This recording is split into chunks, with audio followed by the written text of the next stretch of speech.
الحمد لله نحمده ونستعينه ونستغفره ونؤمن به ونتوكل عليه ونعوذ بالله من شرور أنفسنا ومن سيئات أعمالنا من يهده الله فلا مضل له ومن يضلله فلا هادي له ونشهد أن لا إله إلا الله وحده لا شريك له ونشهد أن سيدنا ومولانا محمدا عبده ورسوله وبارك وسلم تسليما كثيرا أما بعد فأعوذ بالله من الشيطان الرجيم بسم الله الرحمن الرحيم وإذ قال موسى لفتاه لا أبرح حتى أبلغ مجمع البحرين أو أمضي حقبا فلما بلغا مجمع بينهما نسيا حوتهما فاتخذ سبيله في البحر سربا فلما جاوزا قال لفتاه آتنا غداءنا لقد لقينا من سفرنا هذا نصبا صدق اللہ العظیم۔ بزرگان محترم، سورہ کہف کی تفسیر چل رہی ہے۔ آج کی اس تفسیر میں اللہ رب العزت نے سورہ کہف کی ان آیتوں میں حضرت موسیٰ علیہ السلام اور حضرت خضر علیہ السلام کا تفصیل سے واقعہ نقل کیا ہے، اور اس واقعے کے اندر ہمارے لیے بہت ساری عبرت کی، نصیحت کی باتیں ہیں۔ اللہ رب العزت ہمیں ان باتوں کو سن کر اس پر عمل کرنے کی توفیق نصیب فرمائے۔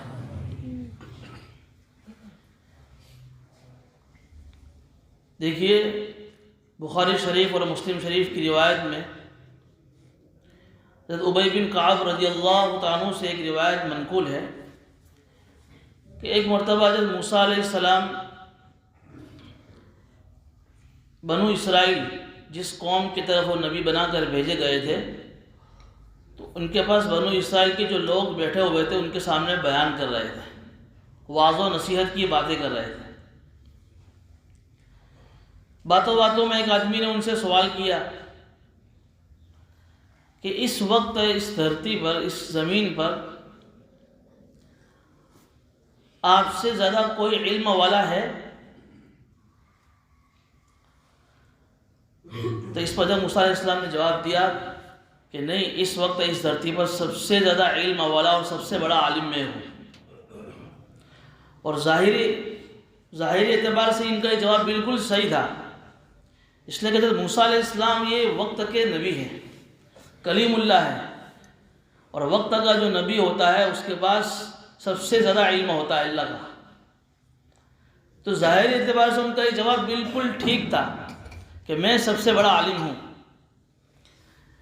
لیکن اللہ رب العزت کو ان کا یہ جواب پسند نہیں آیا۔ ان کو یہ چاہیے تھا کہ جواب میں یہ کہتے کہ اللہ ہی کو معلوم ہے کہ اس زمین میں سب سے زیادہ علم والا کون ہے، یہ جواب دینا چاہیے تھا۔ تو اللہ نے ان کی پکڑ کی، اور جو جتنا بڑا ہوتا ہے، جس کا مقام اللہ کی نگاہ میں جتنا اونچا ہوتا ہے، اللہ اس کی تربیت بھی اسی انداز سے کرتے ہیں۔ اس کے پہلے بھی میں نے آپ کو سورہ یوسف میں سنایا تھا، حضرت یعقوب علیہ السلام، یہ بھی اللہ کے کتنے بڑے اونچے درجے کے نبی گزرے۔ تہجد کی نماز پڑھ رہے تھے، سامنے یوسف سوئے ہوئے تھے، اور آپ کو پہلے بتایا تھا کہ یوسف اپنے دوسرے بھائیوں میں سب سے زیادہ خوبصورت تھے، تو چالو نماز میں نگاہ اپنے بیٹے پر پڑ گئی تو نماز سے دھیان ہٹ گیا.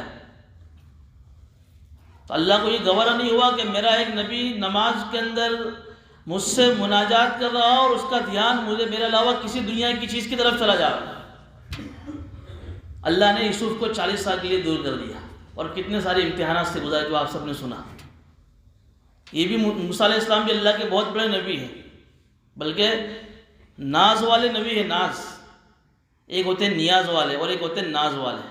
ابراہیم علیہ السلام کے اندر نیاز بندی تھی، جو اللہ نے کہا مان لیا، زیادہ بولتے نہیں تھے وہ. لیکن حضرت موسیٰ علیہ السلام مقام ناز پر تھے، ان کو ناز والے نبی تھے، یعنی کوئی بات اللہ کہتے تو اس پر فوراً وہ سوال کرتے تھے. ناز تھا ان کو اللہ سے. اس لیے اللہ نے کسی نبی سے دنیا میں بات نہیں کی، لیکن موسیٰ علیہ السلام کوہ طور پر بات کرنے جاتے تھے. کلیم اللہ ان کا لقب ہے. اس لیے آپ نے سنا ہوگا معراج کے واقعے میں کہ جب اللہ کے نبی صلی اللہ علیہ وسلم معراج سے واپسی پر نماز کا تحفہ لے کر آئے تو راستے میں آسمان کے اوپر بہت سارے نبیوں کی ملاقات ہوئی. اس میں حضرت ابراہیم علیہ السلام سے ملاقات ہوئی سب سے پہلے، لیکن انہوں نے کچھ نہیں کہا کہ مبارک آپ کو نماز کا تحفہ. لیکن جیسا جب موسیٰ علیہ السلام سے ملاقات ہوئی، ارے میری قوم تو 3 نمازیں نہیں پڑھتی، تمہاری قوم 50 نمازیں کیسے پڑھے گی؟ جاؤ اللہ سے کہو کم کراؤ. یہ ناز تھا، اعتراض نہیں تھا. یہ ناز الگ چیز ہوتی ہے. بیوی کو اپنا آدمی پر ناز ہوتا ہے تو بیوی ناز میں کہتی ہے، آدمی اس کے نخرے پورے بھی کرتا ہے. ناز ہوتا ہے کہ اپنے عشق معشوق محبت کا ایک ناز ہوتا ہے. تو ان کو بھی اللہ سے ایک ناز تھا کہ جاؤ میری قوم 3 نہیں پڑھتی، تمہاری قوم 50 کیسے پڑھے گی؟ بہرحال لیکن چھوٹی سی بات زبان سے کہہ دی کہ میں سب سے بڑا عالم ہوں. ظاہر اعتبار سے بات ٹھیک تھی، لیکن جملہ اللہ کو پسند نہیں آیا. اب اللہ تربیت کر رہے ہیں. کیا کہا اللہ نے؟ موسیٰ علیہ السلام کی طرف وحی آئی کہ موسیٰ تم یہ کہتے ہو کہ میں سب سے زیادہ علم والا ہوں، تم سے بھی زیادہ علم والا تمہاری زمین دھرتی پر موجود ہے. اب موسیٰ علیہ السلام کو تعجب ہوا کہ میں تو یہ سمجھ رہا تھا کہ میں سب سے زیادہ علم والا ہوں. تو فوراً جب موسیٰ علیہ السلام نے اللہ تعالیٰ سے پوچھا کہ اللہ تعالیٰ مجھے اس بزرگ کا، اس عالم کا پتہ بتا دیجئے تاکہ میں اس کے پاس جا کر علم حاصل کروں. وہ کون سا علم ہے کہ جو علم میرے پاس نہیں ان کے پاس ہے؟ تو اللہ تعالیٰ نے ان کو پتہ بتایا کہ فلاں جگہ پر 2 دریا ملتے ہیں، مجمع البحرین، جو 2 دریوں کے ملنے کی جگہ ہے، سنگم، جہاں 2 دریوں کا سنگم ہوتا ہے، وہاں چلے جاؤ اور ساتھ میں ایک مچھلی لے کر جانا. اور مچھلی جب زندہ ہو کر اس دریا میں چلی جاوے، سمجھ لو آدمی تم کو وہاں مل جائے گا. دیکھیے گول مول پتہ بتایا ہے، ایک دم چوکھا نہیں کہ بھئی فلاں جگہ پر جانا ہے، فلاں ایڈریس، فلاں بلاک نمبر، فلاں مکان نمبر، ایسا نہیں. اب 2 دریا تو کتنا بڑا ہوتا ہے، اس کا کوئی کنارہ نہیں ہوتا ہے. 2 دریوں کی ملنے کی جگہ پر وہاں بھی جب مچھلی زندہ ہو کر چلی جاوے تو وہاں وہ بزرگ ملیں گے.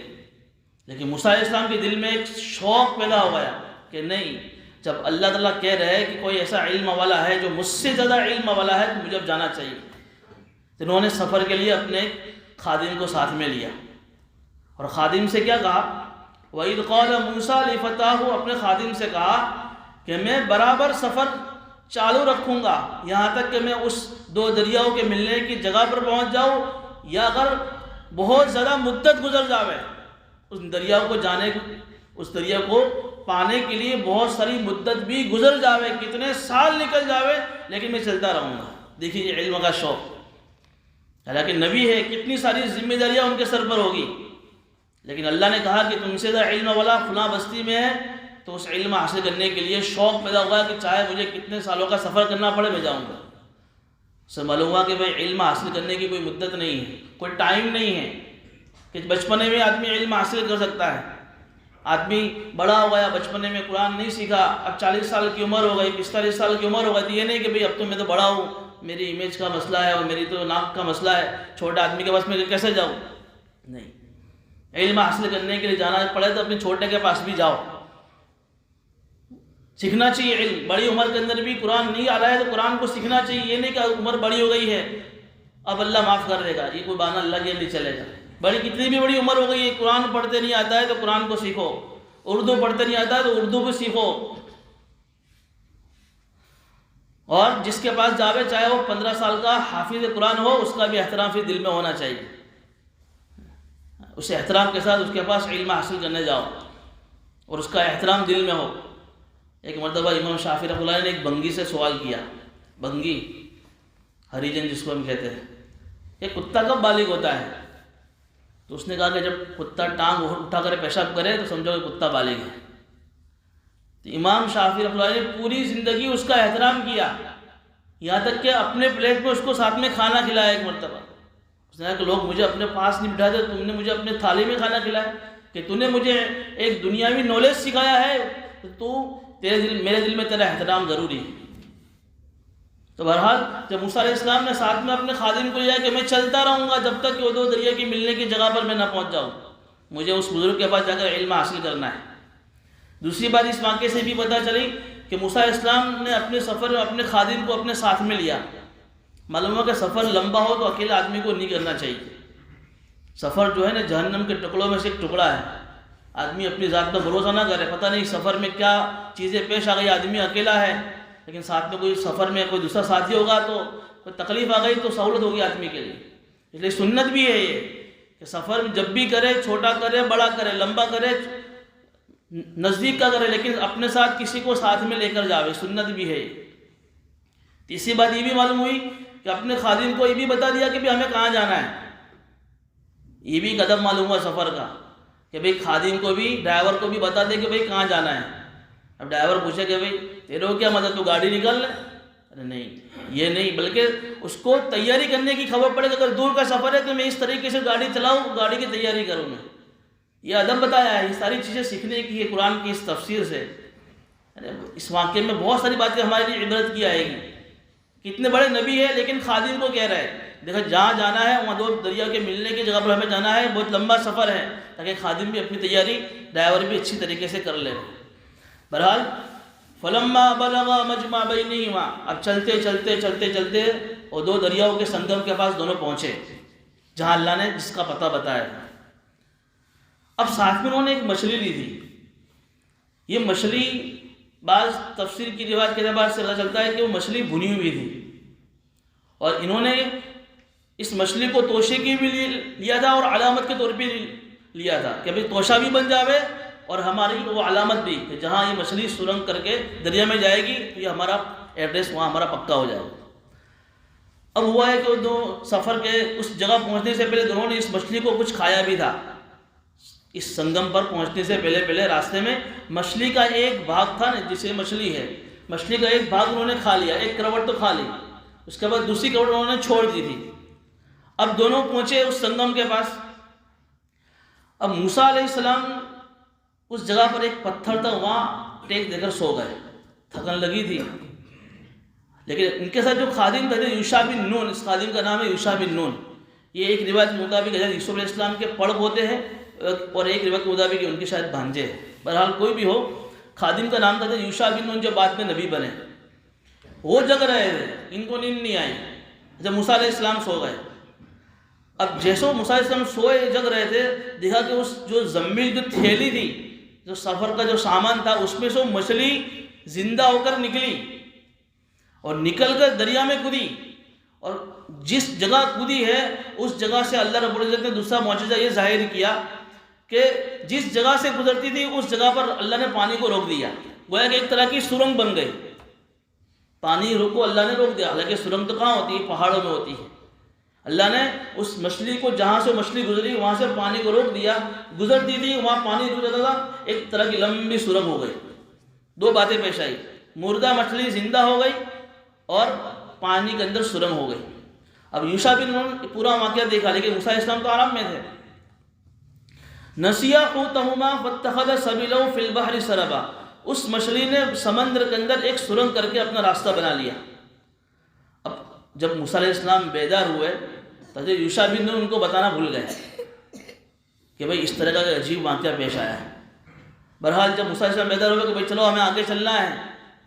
فلما جاوزا قال لفتاه آتنا غداءنا، جب یہ دونوں اس سے آگے بڑھے، یعنی تفسیر کی روایت میں ہے کہ 24 گھنٹے کا سفر اور کر لیا انہوں نے، حالانکہ ان کا ایڈریس وہی تھا جہاں مچھلی سرنگ بنا کر گئی تھی، لیکن انہیں اس کا پتہ نہیں چلا۔ 24 گھنٹے کا سفر، ایک دن ایک رات کا سفر اور کر لیا۔ قال لفتاه آتنا غداءنا، تو انہوں نے اپنے وہ خادم سے کہا کہ بھائی ہمارا ناشتہ لاؤ، بھوک لگی ہے۔ لقد لقینا فی سفرنا ھذا نصبا، ہمیں تو اس سفر میں بڑی تھکان لگی ہے۔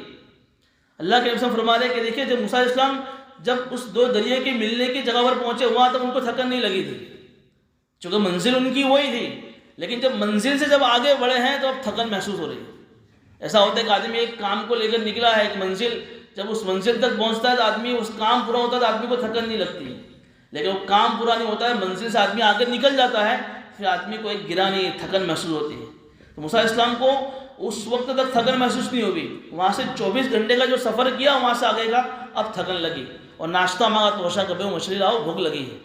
اس وقت ان کے خادم نے کہا ارے ارأیت اذ اوینا الی الصخرۃ فانی نسیت الحوت، کہ میں تو آپ کو کہنا ہی بھول گیا، جب وہ آپ نے اس چٹان کے اوپر ہم لوگوں نے جب آرام کیا تھا، ہم ٹھہرے تھے اور آپ سو گئے تھے، تو اس وقت تو میں آپ کو مچھلی کا تذکرہ کرنا بھول گیا۔ وما انسانیہ الا الشیطان ان اذکرہ، اور مجھے اس کا تذکرہ کرنا مجھے شیطان ہی نے بھلا دیا ہے۔ میں نے کتنا بھی سوچا کہ میں یاد رکھ کے بتاؤں گا، لیکن شیطان نے میرے دل میں مجھے پتہ نہیں کیا بات ڈالی کہ میں آپ کو اس کا تذکرہ کرنا بھول گیا۔ واتخذ سبیلہ فی البحر عجبا، اور وہ مچھلی اس سمندر کے اندر ایک عجیب طریقے سے راستہ بنا کر چلی گئی۔ تو موسیٰ علیہ السلام نے کہا قال ذلک ما کنا نبغی، ارے یہی تو جگہ تھی جہاں ہمیں جانا تھا، ہم تو 24 گھنٹے اتنا لمبا سفر ہے وہاں سے آگے نکل گئے ہیں۔ اب اس زمانے میں، اس زمانے کی طرح پکے روڈ تو تھے نہیں، اور کوئی ایسی علامت تو ہوتی نہیں تھی روڈ پر کلومیٹر وغیرہ کی یا نام کی، تب کیا کرے؟ تو فرتد علی آثارہما قصصا، تو جس قدم کے ذریعے سے، جس پاؤں کے جو نشان تھے، اس نشان کو دیکھتے ہوئے الٹے واپس لوٹے۔ فرتد علی آثارہما قصصا، اپنے پاؤں کے نشان کو دیکھ دیکھ کر کہ جہاں سے ہم آئے ہیں اسی نشان کو دیکھ دیکھ کر پیچھے مڑے۔ فوجدا عبدا من عبادنا آتیناہ رحمتا من عندنا وعلمناہ من لدنا علما، اب دیکھا موسیٰ علیہ السلام نے جس پتھر پر موسیٰ علیہ السلام آرام کرنے کے لیے لیٹے تھے، اسی پتھر پر ایک بزرگ سوئے ہوئے ہیں، پوری چادر کو لپٹے ہوئے ہیں، سر سے لے کر پیر تک پوری چادر میں لپٹے ہوئے ہیں، اور اسی پتھر پر سوئے ہوئے ہیں۔ موسیٰ علیہ السلام نے سلام کیا، السلام علیکم ورحمۃ اللہ وبرکاتہ۔ تو حضرت خضر، جن کا نام ہے یہ بزرگ کا خضر، انہوں نے کہا کہ اس غیر آباد جگہ میں جہاں کوئی آبادی نہیں ہے، یہ سلام کہاں سے آئی؟ کہا کہ کون؟ کہا کہ میں موسیٰ۔ کہ کون موسیٰ؟ کہ بنو اسرائیل والا موسیٰ۔ کہ اچھا، بنو اسرائیل کے اندر جو اللہ نے نبی بنا کر بھیجے وہ موسیٰ کا؟ جی ہاں میں وہی موسیٰ ہوں۔ کہ کیوں آنا ہوا؟ تو کہا کہ اللہ رب العزت نے مجھے آپ کا ایڈریس دیا ہے کہ آپ اس جگہ مجھے ملیں گے، اور اللہ نے آپ کو ایک ایسا علم دیا ہے جو علم اللہ نے مجھے نہیں دیا ہے، اس لیے میں وہ اس علم حاصل کرنے کے لیے آپ کے پاس آیا ہوں۔ اب دیکھیے جب موسیٰ علیہ السلام کے پاس کون سا علم تھا، اور حضرت خضر علیہ السلام کے پاس کون سا علم تھا۔ حضرت موسیٰ علیہ السلام کو اللہ نے جو علم دیا تھا وہ علم تشریعی علم، شریعت کا علم، جس کے اندر شریعت کے جو قانون ہے، شریعت کے جو لو ہے، شریعت کے جو مسئلے مسائل ہیں، نماز پڑھنا، روزہ رکھنا، حج کرنا، زکوٰۃ دینا، قربانی کرنا وغیرہ وغیرہ، یہ جو شریعت کے جو ظاہری احکام ہے اس کا علم اللہ نے تو موسیٰ علیہ السلام کو دیا تھا۔ اور حضرت خضر علیہ السلام کے بعد جو علم تھا وہ علم تکوینی تھا۔ علم تکوینی کہتے ہیں کہ اس پوری دنیا کے اندر، اس پوری جگت کے اندر جو کچھ ہو رہا ہے، آپ دیکھ رہے ہیں کہ بھئی ایک جگہ بارش ہوئی، اتنی بارش ہوئی کہ بارش ہوتے ہوئے وہاں سیلاب کی شکل ہو گئی، ایک جگہ دیکھ رہے کہ بارش نہیں ہو رہی، بالکل دکاڑ ہے، ایک آدمی دیکھ رہے کہ بیمار چل رہا ہے اور ایک آدمی بالکل تندرست ہے، ہٹا کٹا ہے، ایک آدمی خوشی میں زندگی گزار رہا ہے، ایک آدمی غمی والی زندگی گزار رہا ہے، ایک آدمی مالدار ہے، ایک آدمی غریب ہے، ایک آدمی بڑے عہدے پر ہے، ایک آدمی مزدور ہے، کہیں کوئی آدمی ایکسیڈنٹ سے مر رہا ہے، کوئی آدمی اپنے مقام پر مر رہا ہے، کس کو کتنی روزی اللہ دیں گے، کون کب مرے گا، کس کی موت کہاں آئے گی، اللہ کس کو کس طریقے سے نوازیں گے، یہ جو دنیا میں ہو رہا ہے اس کے پیچھے کیا راز ہے اس کو کہتے ہیں علم تکوینی. یہ بھی ایک علم ہے. ہم سمجھے کہ سب ہو رہا ہے، لیکن اس کے پیچھے اللہ کی کیا حکمتیں ہیں، اس کے پیچھے اللہ کے کیا راز ہیں، اس وہ راز اللہ نے ان کو سکھائے تھے حضرت خضر علیہ السلام کو. حالانکہ اللہ رب اس پوری دنیا کے اندر اللہ کا ہی آرڈر چلتا ہے، لیکن اللہ نے دنیا کو چلانے کے لیے اپنے فرشتوں کو اس کا نظام سونپا ہے. کوئی بارش کا فرشتہ ہے، کوئی بارش دینے کا فرشتہ ہے، کوئی موت نکالنے کا فرشتہ ہے وغیرہ وغیرہ، کوئی روح قبض کرنے کا فرشتہ ہے. تو اللہ نے اس تکوینی دنیا کے نظام کو چلانے کے لیے اپنے مخصوص فرشتوں کو یہ پورا نظام سونپا ہے. اب اگر کوئی فرشتہ کسی آدمی کی موت نکالتا ہے، اب اللہ نے وہ چیز اس کے لیے طے کر دی کہ مان لو کہ ایک آدمی کی 50 سال کی عمر میں اس کی موت ہونی. ابھی اللہ کی طرف سے ایک فیصلہ ہو چکا ہے اس کے بارے میں، لیکن اس موت، اس کی روح کون قبض کرے گا؟ تو اس 50 سال کی عمر میں اللہ تعالیٰ اس فرشتوں کو جب حکم کرتے ہیں تو فرشتہ روح قبض کرنے کے لیے آ جاتا ہے. تو وہ اللہ کے حکم کی تعمیل کر رہا ہے، کوئی جرم نہیں کر رہا ہے. کوئی آدمی فرشتوں کو رحم بھی نہیں آتا ہے کہ جوان کی موت اس نے قبض کر لی. وہ کوئی جرم نہیں کر رہا ہے، وہ تو اللہ کے حکم پر عمل کر رہا ہے، وہ تو اللہ کے حکم کو پورا کر رہا ہے. تو اس کو بولتے ہیں تکوینی علم. جو علم اللہ رب العزت نے حضرت خضر علیہ السلام کو دیا تھا، وہ علم حضرت موسیٰ علیہ السلام کے پاس نہیں تھا. تو موسیٰ علیہ السلام نے کہا کہ اللہ نے آپ کو جو علم دیا ہے وہ علم سیکھنے کے لیے میں آپ کے پاس آیا ہوں، آپ مجھے علم سکھاؤ. اب حضرت خضر کیا جواب دے رہے؟ قال انک لن تستطیع معی صبرا. موسیٰ تم میرے پاس دیکھ کر صبر نہیں کر سکو گے. وکیف تصبر علی ما لم تحط به خبرا. اور تم کیسے بھی صبر کرو گے، برداشت کرو گے میرے پاس، اس لیے کہ تم کو اس کا علم ہی نہیں ہے. تم میرے ساتھ رہو گے اور بہت ساری چیزیں ایسی دیکھو گے جس کا علم تمہارے پاس نہیں ہے، تو تم سے برداشت نہیں ہوگی اور تم کیسے صبر کر سکو گے. اس لیے تم میرے پاس دیکھ کر علم حاصل نہیں کر سکتے. میرا علم الگ ہے، تمہارا علم الگ ہے. لیکن موسیٰ علیہ السلام کے دل میں تو ایک شوق تھا کہ اللہ نے کہا ہے کہ مجھ سے علم والا کوئی بندہ ہے، مجھے اس کے پاس علم حاصل کرنا ہے. قال ستجدنی انشاءاللہ صابرا ولا اعصی لک امرا. کہا کہ گھبراؤ مت، انشاءاللہ میں صبر کروں گا، برداشت کروں گا اور آپ کی کوئی حکم کی خلاف ورزی نہیں کروں گا. آپ مجھے لیکن کچھ علم سکھائی جو علم اللہ نے آپ کو دیا ہے. کہا کہ کوئی بات نہیں. قال فإن اتبعتنی، لیکن ایک شرط، میرے ساتھ رہو گے تو ایک کسی بھی چیز کے بارے میں سوال مت کرنا. حتی احدث لک من الذکر، جب تک کہ میں تمہارے سامنے اس کا تذکرہ نہ کروں. کچھ نہیں پوچھنے کا، بالکل چپ. ٹھیک ہے کوئی بات نہیں. اب دونوں چلے. ملاقات کہاں ہوئی ہے؟ دریا کنارے ہوئی ہے. اب دونوں دریا کنارے چلنے لگے. فانطلقا حتی اذا رکبا فی السفینۃ خرقها. اب اتنے میں ایک کشتی آئی. وہ کشتی والے چونکہ ان کا حضرت خضر علیہ السلام وہیں رہتے تھے، تو کشتی والے ان کو پہچان لیا کہ بھئی آ جاؤ. دونوں کو سوار کر لیا اور دونوں کو بس کرایہ بھی نہیں لیا. اب کشتی جب بیچ دریا میں پہنچی تو حضرت خضر علیہ السلام نے کیا کیا؟ حتی اذا رکبا فی السفینۃ خرقها، کشتی کا ایک پتیا توڑ ڈالا. کشتی جو چل رہی تھی اس کا ایک پٹیا توڑ ڈالا. اب موسیٰ علیہ السلام سے رہا نہیں گیا، چونکہ ظاہری علم تھا ان کے پاس شریعت کا، اور چوپ بھی کیسے رہ سکتے تھے. ظاہری اعتبار سے کسی آدمی کا بلا وجہ نقصان کرنا یہ شریعت میں جائز تھوڑی ہے. ان کے پاس جو علم تھا، اس علم کی روشنی انہوں نے فوراً اپنی زبان کھول ڈالی. قال خرقتها لتغرق اهلها. ارے تم اس کشتی کے پٹی کو تم نے توڑ ڈالا اور اس کشتی کو تم غرق کر دو گے. بیچاروں نے تم کو مفت میں سوار کیا ہے، اس کا احسان کا بدلہ تم نے یہ دیا. لقد جئت شيئا امرا. اے خضر تم نے تو ایک نامناسب حرکت کی ہے، اچھا کام نہیں کیا تم نے اس طریقے سے کشتی کا پتیا توڑ ڈالا. ادھر حضرت خضر نے فوراً کہا قال لم اقل انك لن تستطيع معي صبرا. میں نے نہیں کہا تھا کہ میرے ساتھ دیکھ کر صبر نہیں کر سکو گے. کیوں بولے؟ منع کیا تھا کہ چپ رہنے کا، پھر بھی کیوں بولے؟ قال لا تؤاخذني بما نسيت ولا ترهقني من امري اسرا. کہا کہ سوری، کوئی بات نہیں، بھول ہو گئی، میری اس بھول پر میری پکڑ مت کرو اور میرے معاملے میں تھوڑی سی تنگی مت کرو، تھوڑا دل بڑا رکھو، لیٹ گو کرو، اب آئندہ نہیں بولوں گا میں. فانطلقا حتى اذا لقيا غلاما فقتله. سفر شروع ہو گیا. چلتے چلتے چلتے جب کشتی کے اس پار پہنچے، کچھ بچے کھیل رہے ہیں. اس میں ایک حسین خوبصورت چھوٹا بچہ بھی کھیل رہا تھا جو بالکل نابالغ تھا، چھوٹی عمر کا بچہ تھا. قال قتل فقتله. حضرت خضر نے کیا کیا؟ اس بچے کو پکڑا اور اس کی گردن یوں موڑی اور گردن الگ کر دی، اس کو مار ڈالا. ایک حسین خوبصورت چھوٹا بچہ کھیل رہا ہے جس کے اوپر ابھی شریعت کے حکام بھی لاگو نہیں ہوئے ہیں، اور حضرت خضر نے کیا کیا؟ گردن موڑ کے اس کو مار ڈالا۔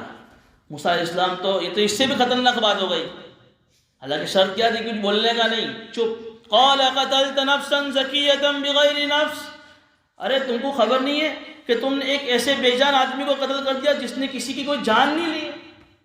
حالانکہ شریعت کا مسئلہ تو یہ ہے کہ ایک نابالغ لڑکا اگر کسی کا مرڈر کر دے ہوئے، قتل کر دے ہوئے، تو اس کے بدلے میں بھی اس کو قتل کرنا جائز نہیں۔ اس نے تو کسی کا قتل بھی نہیں کیا، بیچارہ کھیل رہا ہے اور تم نے اس کا قتل کر دیا۔ لقد جئت شیئا نکرا، تم نے تو ایک بہت ہی ناپسندیدہ گھناؤنی حرکت کی ہے، اس سے بھی خطرناک تم نے حرکت کی جو تم نے اس سے پہلے کی تھی۔ ادھر خضر پھر فوراً غصے ہو گئے، قال الم اقل لک، دیکھو یہاں الم اقل کہا، میں نے نہیں کہا تھا، یہاں کرے میں نے تم سے نہیں کہا تھا کہ تم میرے ساتھ دیکھ کر صبر نہیں کر سکو گے؟ قال ان سألتک عن شیء بعدها فلا تصاحبنی، موسیٰ نے کہا کہ کوئی بات نہیں، اس کے بعد اگر میں تم سے سوال کروں تو اب تم مجھے اپنے ساتھ مت رکھنا، اس مرتبہ ایک مرتبہ اور مجھے چھوڑ دو۔ قد بلغت من لدنی عذرا، تم عذر میری طرف سے عذر قبول کرنے میں تم ایک حد کو پہنچ گئے ہو، تمہاری بات صحیح ہے، میں نے 2 مرتبہ تمہاری خلاف ورزی کی ہے، لیکن ایک مرتبہ اور موقع دو، اب میں اگر بولوں تو تم مجھے اپنے ساتھ مت رکھنا۔ کہ ٹھیک ہے کوئی بات نہیں، چلیے۔ فانطلقا، اب دونوں واپس چلے، حتی اذا اتیا اہل قریۃ استطعما اہلها، ایک بستی کے اندر گزر ہوا دونوں کا، اب بھوک لگی تھی جم کر موسیٰ علیہ السلام کو، تو استطعما اہلها، اس بستی والوں سے کھانا مانگا۔ حالانکہ کسی بستی کے اندر کوئی باہر سے مہمان آ جاوے، نو وارد، کوئی نیا آدمی آ جاوے، اس کی کوئی جان پہچان بھی نہ ہو، تو بستی والوں کے ذمہ ہے کہ اس کا اکرام کرے، شریعت کا حکم ہے یہ نہیں کہ ہمارا جان پہچان ہوا ہے تو اس کی بہترین دعوت کرنے کے، کوئی انجان آیا تو تو کون نے میں کون، ہمارے پاس آیا ہے کھانا مانگ رہا ہے تو ہمارے ذمہ ہے 3 دن تک آئے ہوئے مہمان کا اکرام کرنا فرض ہے، ضروری ہے۔ انہوں نے کھانا مانگا، انہوں نے تو سامنے سے مہمان کا اکرام نہیں کیا، انہوں نے کھانا مانگا کہ بھئی کچھ کھانا مل جاوے، بھوک لگی ہے، تو بستی والوں نے ان کی مہمان نوازی کرنے سے انکار کر دیا، ہم کچھ کھانا آپ کو نہیں کھلائیں۔ ان کی قسمت میں ان 2 نبیوں کی خدمت لکھی ہوئی نہیں تھی، انہوں نے انکار کر دیا۔ اب اتنے میں وہ تو نکل گئے، فوجدا فیہا جدارا یرید ان ينقض فاقامہ، آگے چلے تو ایک دیوار دیکھی دونوں نے، وہ دیوار قریب تھی کہ گھر جاتی، جب خضر اسلام دیوار کے قریب گئے اور ہاتھ کے اشارے کے ذریعے سے اس دیوار کو کھڑا کر دیا۔ موسیٰ علیہ السلام سے فون رہا نہیں گیا، ارے عجیب آدمی ہو، قال لو شئت لاتخذت علی اجرا، کہ تم نے اس بستی والوں کے پاس سے ہم نے کھانا مانگا، ہم کو کھانا تو نہیں کھلایا، چلو کوئی بات نہیں، لیکن تم نے دیکھا کہ ایک دیوار گر رہی ہے، تم نے مفت میں دیوار سیدھی کر دی تھی، ان کے پاس سے کچھ تم لے تو لیتے اجرت کے طور پر، تاکہ ہم اس کے لیے کچھ کھانا کھا لیتے، بھوک لگی تم نے مفت میں کام کر دیا ان کا۔ قال لو شئت لاتخذت علی اجرا، جب یہ الفاظ کہے تو کہا ھذا فراق بینی و بینک، بس یہاں سے اپنی جدائی، اب تم میرے ساتھ نہیں رہ سکتے ہو، ھذا فراق بینی و بینک، جدائی کا وقت آ گیا ہے، اب تم میرے ساتھ نہیں رہ، 3 مرتبہ ہو گیا، بات ختم۔ سأنبئک بتأویل ما لم تستطع علیہ صبرا، لیکن جدا کرنے سے پہلے میں آپ کو جس باتوں پر آپ صبر نہیں کر سکتے وہ ساری باتیں میں آپ کو بتا دیتا ہوں کہ اس کے پیچھے کیا راز ہے، ورنہ پھر آپ سوچیں گے کہ دیکھو یہ نبوت نبی ہے، ان کے بارے میں اگر تفصیل ہے کہ نبی ہے کہ ولی ہے، کہ آپ نے ایسا کام کیوں کر دیا۔ بہرحال اب ان کے سامنے ان تینوں واقعوں کی وضاحت کر رہے ہیں۔ سب سے پہلا واقعہ کیا بنا تھا؟ کشتی والا۔ اما السفینۃ فکانت لمساکین یعملون فی البحر، جہاں تک وہ معاملہ ہے کشتی والوں کا، تو یہ کشتی کچھ غریبوں کی تھی جو سمندر میں کام کرتے تھے۔ تفسیر کی کتابوں میں لکھا ہے کہ 10 غریب بھائی تھے، اس کے اندر سے 5 بھائی صحت مند تھے اور 5 بھائی معذور اپاہج تھے، پیر سے لنگڑے تھے، جو کوئی کام دھندا نہیں کر سکتے تھے۔ تو جو 5 بھائی جو اچھے تھے، صحت مند تھے، یہ کما کر ان 10 بھائیوں کا گزران چلاتے تھے۔ جو غریب، جو معذور تھے، اپاہج تھے، ان کا بھی گھر یہ 5 بھائی چلاتے تھے۔ تو غریب تھے یہ لوگ، اس طریقے سے کشتی چلاتے تھے اور کشتی سے جو ملتا تھا اس سے گھر کا گزران چلتا تھا۔ تو یہ کہہ رہے کہ یہ جو کشتی جس میں ہم سوار تھے ان 10 غریبوں کی تھی، میں نے سوچا فَأَرَدْتُ أَنْ أَعِيبَهَا، میں نے سوچا کہ اس کشتی کے اندر کوئی عیب پیدا کر دوں، یعنی اس کے پٹی کو میں توڑ ڈالوں۔ کیوں؟ اس کے پیچھے یہ راز تھا جو اللہ نے مجھے بتایا ہے اللہ کے بتانے سے اللہ نے مجھے اس کا ایک راز یہ بتایا کہ تم کشتی کے جس دوسرے کنارے کی طرف اس کشتی کے ذریعے سے جا رہے ہو سمندر کے، اس کنارے کے اوپر بادشاہ ہے، ظالم بادشاہ ہے۔ جو اچھی کشتی ہوتی ہے وہ ظالم بادشاہ اس اچھی کشتی کو لے لیتا ہے۔ تو میں نے سوچا کہ اگر اس کشتی میں عیب نہیں کروں گا، اس کا پتیا نہیں توڑوں گا، یہ کشتی بھی بادشاہ غصب کر لے گا۔ تو اس کی وجہ سے میں نے ان کی کشتی کے اندر تھوڑا سا عیب کر دیا۔ جب بادشاہ دیکھے گا کہ بھئی تو عیب والی ٹوٹے ہوئی کشتی ہے تو میں اس کو چھوڑ دوں، اس کی وجہ سے میں نے ان کے اندر عیب کیا ہے۔ اب موسیٰ علیہ السلام سمجھ میں آیا ہاں کہ ظاہر میں تو لگا کہ بھئی کشتی والوں کا نقصان، لیکن حقیقت میں کشتی والوں کی خیر خواہی کی۔ اگر عیب نہ پیدا کرتے، پٹیاں نہ توڑتے تو کشتی غصب ہو جاتی۔ یہاں ایک بات مفسرین نے یہاں یہ بھی لکھی ہے کہ اس 10 بھائیوں میں 5 بھائی معذور تھے، 5 بھائی صحت مند تھے۔ جو معذور تھے اپاہج تھے، پیر سے لنگڑے تھے، لیکن جو بھائی صحت مند تھے وہ کما کر ان کو کھلاتے تھے۔ حدیث شریف کے یہ الفاظ ہے انما ترزقون بضعفائکم، کہ تم کو روزی تمہارے کمزوری کی وجہ سے دی جاتی ہے۔ گھر میں کوئی کمزور ہے، کوئی غریب ہے، گھر میں کوئی بوڑھے ماں باپ ہے، گھر میں کوئی معذور بھائی بہن ہے، نابینا ہے، کما نہیں سکتے ہیں یا کمانے کی طاقت نہیں ہے، تو تم اگر اللہ تم کو بہت دے رہا ہے تو تم یہ مت سمجھنا کہ میں بہت کما رہا ہوں۔ ان کمزوری کی وجہ سے اللہ تمہیں روزی دے رہا ہے، ان کی برکت سے اللہ تمہیں نواز رہا ہے، اس لیے ان کو بھوکا مت رکھنا، ان کو بھی کھلانا، کبھی ان پر غصہ مت کرنا۔ یہ کیا جب بھی دیکھو میرے ماتھے پڑا ہوا ہے تو ایسا ہوتا ہے نا، گھر میں 2 بھائی ہے، ایک بھائی کما رہا ہے، ایک بھائی نہیں کما رہا ہے، کسی وجہ سے معذور ہے یا کچھ کم پگار ہے۔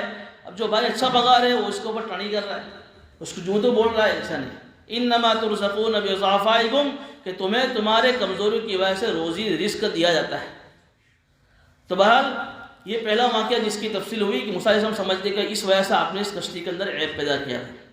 وَأَمَّا الْغُلَامُ، دوسرا واقعہ تھا اس لڑکے کا۔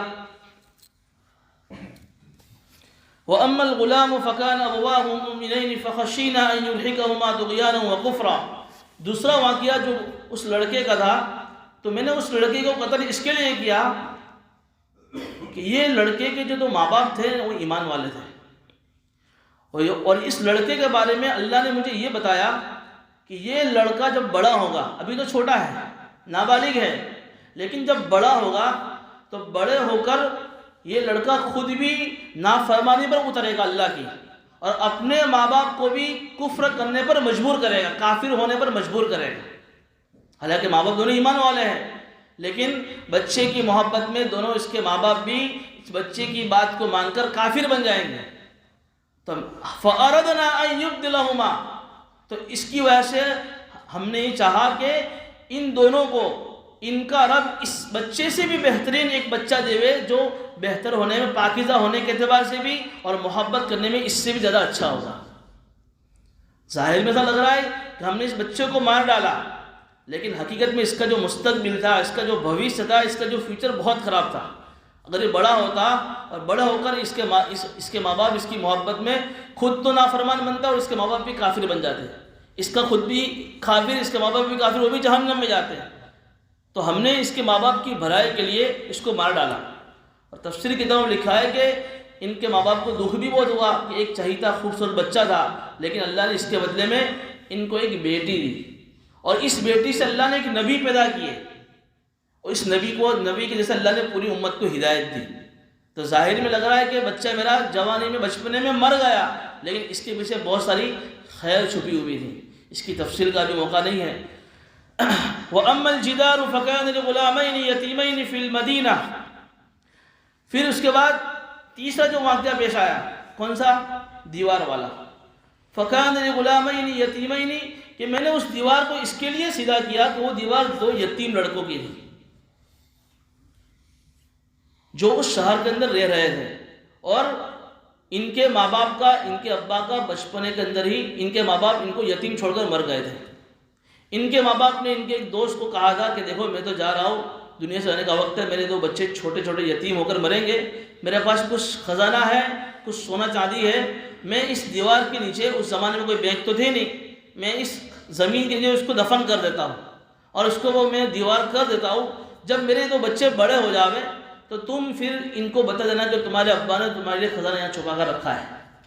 فَأَرَدْنَا وَكَانَ تَحْتَهُ كَنْزٌ لَهُمَا. اس کی وجہ سے اب ہوا یہ کہ وہ آدمی جس کو یہ بتا کر گئے تھے ان کے ابا، وہ آدمی کسی سفر میں چلے گئے اور کسی وجہ سے وہ دیوار ٹیڑھی ہو گئی. حضرت خضر علیہ السلام نے سوچا اگر میں اس دیوار کو سیدھا نہیں کروں گا تو دیوار گر جائے گی، اور دیوار گرے گی تو ظاہر سی بات ہے کہ خزانہ باہر آ جائے گا تو لوگ لوٹ لیں گے، بچوں کا یتیم بچوں کا نقصان ہو جائے گا. اس کی وجہ سے میں نے مفت میں ان دو بچوں کی دیوار اس دیوار کو صحیح کر دیا تاکہ ان دو بچوں کا خزانہ ختم نہ ہو جائے. وَكَانَ أَبُوهُمَا صَالِحًا، اور ان دونوں کا باپ بہت نیک تھا. دیکھیں اوپر ایک بات میں کہہ دوں، اگرچہ وقت زیادہ ہوا ہے لیکن چونکہ بات ختم کرنی ہے اس لیے 5-10 منٹ آپ کی لوں گا. یہاں جو بات آئی بیٹے کے بارے میں، وَأَمَّا الْغُلَامُ، مفسرین فرماتے ہیں کہ کبھی کبھی ماں باپ اپنی اولاد کی محبت میں کبھی کبھی اللہ کے حکم کو بھی توڑ دیتے ہیں. بچوں سے ایسی محبت ہوتی ہے، دل لگا ہوتا ہے بچے سے، تو بچے کو ایسی ضد کرتے ہیں جو شریعت کے خلاف ہوتی ہے، تو ماں باپ ان کی ضد کو پورا کرنے کے لیے، ان کی چاہت کو پورا کرنے کے لیے اللہ کے حکم کو توڑ دیتے ہیں، اللہ کو ناراض کر دیتے ہیں. تو کتابوں میں لکھا ہے کہ اگر یہ ماں باپ ان بچوں کی محبت میں ان کو راضی کر کے اللہ کو ناراض کرتے ہیں تو اللہ بڑے ہو کر ان بچوں کو ماں باپ کا نافرمان بنا دیتے ہیں. جن ماں باپ نے ان بچوں کو خوش کرنے کے لیے اللہ کے حکم کو توڑا تھا، بڑے ہو کر وہی بچے ماں باپ کی ناک میں دم لاتے ہیں اور ماں باپ کو حیران پریشان کرتے ہیں. پھر ماں باپ آتے ہیں، مولوی صاحب دعا کرو، تعویذ دو، ہمارے بچے بات نہیں مانتے. ارے تم نے تو لیکن بچپنے میں کیا کیا؟ جب تربیت کا زمانہ تھا، جب ان کو سکھانے کا زمانہ تھا، ان کے اندر ایمان یقین کی باتوں کے بھرنے کا زمانہ تھا، اس وقت تم نے تو محبت کے اندر، محبت کے دوش میں کچھ نہیں کیا.